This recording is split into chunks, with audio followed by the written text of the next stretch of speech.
Hi friends, ജെനീസ് ഫ്ലോയിലേക്ക് എല്ലാ കൂട്ടുകാർക്കും സ്വാഗതം. അപ്പോൾ ഇന്ന് തയ്യാറാക്കുന്നത് ഒരു ചമ്മന്തിയുടെ റെസിപ്പിയാണ്. സിമ്പിളാണ്, നല്ല ടേസ്റ്റി ആയിട്ടുള്ള പപ്പടം വെച്ചുള്ള ചമ്മന്തിയാണ്. കുഞ്ഞൊരു വീഡിയോ ആണ്. അപ്പോൾ നോക്കാം അതെങ്ങനെയാണ് തയ്യാറാക്കുന്നതെന്ന്. അപ്പോൾ എപ്പോഴും പറയുന്നതിട്ട് നിങ്ങൾ ആദ്യമായിട്ടാണ് എൻ്റെ ചാനൽ കാണുന്നെങ്കിൽ ഒന്ന് സബ്സ്ക്രൈബ് ചെയ്യുക. കൂടെ വരുന്ന ബെല്ലൈക്കൺ ഒന്ന് എനേബിൾ ചെയ്തിട്ട് ഫ്യൂച്ചറിൽ ഞാനിടുന്ന വീഡിയോസിൻ്റെയൊക്കെ നോട്ടിഫിക്കേഷൻ നിങ്ങൾക്ക് ലഭിക്കും. അപ്പോൾ വീഡിയോയിലേക്ക് പോകാം. ഇപ്പോൾ ചമ്മന്തിക്ക് ആവശ്യമായിട്ടുള്ള പപ്പടം ഒന്ന് പൊള്ളിച്ചെടുക്കണം. അതിനുവേണ്ടി ചീനിച്ചിട്ട് വെച്ച് എണ്ണ ചൂടായി കഴിയുമ്പം അതിലേക്ക് പപ്പടം ഇട്ട് കൊടുക്കുക. അതിനുശേഷം പപ്പടം പൊള്ളിച്ചെടുക്കണം. ഞാനിവിടെ ഒരു 3 പപ്പടമാണ് എടുത്തിരിക്കുന്നത്. അത് ഒന്ന് 4ആയിട്ടോ 5ആയിട്ടൊക്കെ ഒന്ന് ചെറുതായിട്ടൊന്ന് മുറിച്ചതിന് ശേഷമാണ് ഒന്ന് ഫ്രൈ ചെയ്തെടുക്കുന്നത്.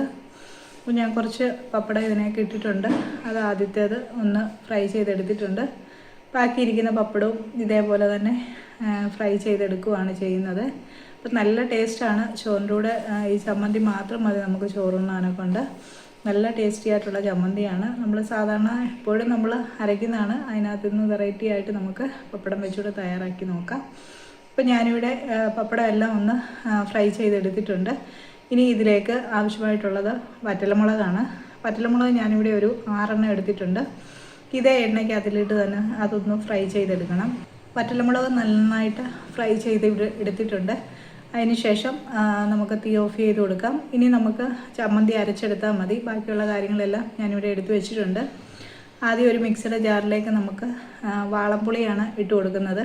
അതൊരു നെല്ലിക്ക വലുപ്പത്തിന് താഴെ ഇട്ട് കൊടുത്തിട്ടുണ്ട്. പിന്നെ ഞാനൊരു 1/2 ടീസ്പൂണോളം ഉപ്പൂടെ ചേർക്കുന്നുണ്ട്. ചെറിയതായതുകൊണ്ട് ഒരു 5-6 ചെറിയുള്ളി എടുത്തിട്ടുണ്ട്. ഒരു തണ്ട് കറിവേപ്പില എടുത്തിട്ടുണ്ട്.